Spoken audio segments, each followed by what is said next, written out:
বিসমিল্লাহির রহমানির রহিম।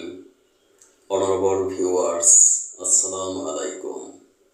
বিশ্বের যে প্রান্ত থেকে আমার আজকের সংবাদ শিরোনাম অনুষ্ঠানটি দেখছেন, ডিজিটাল বায়োকেমিক মেডিকেল সায়েন্স হসপিটালের পক্ষ থেকে ডক্টরস টক টিভি 100K চ্যানেলের সকল দর্শক শ্রোতাদেরকে জানাচ্ছি আন্তরিক অভিনন্দন। যুবকদের অংশগ্রহণ ছাড়া কোনো সমাজই পরিবর্তন হয় না। তাই মানবিক সমাজ গঠন করতে সবাইকে ঐক্যবদ্ধ হওয়ার আহ্বান জানিয়েছে জামাতের আমির ডাক্তার শফিকুর রহমান। জামাতের আমির আরও বলেন, সমাজে দুই ধরনের রাজনীতিবিদ রয়েছে।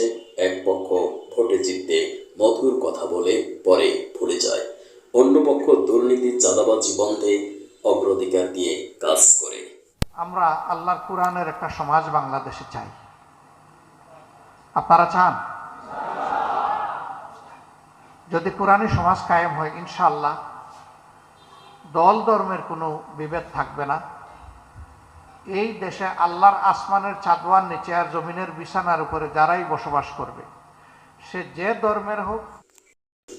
মাগুরায় শিশু আসিয়া ধর্ষণ ও হত্যা মামলার প্রধান আসামি হিটু শেখের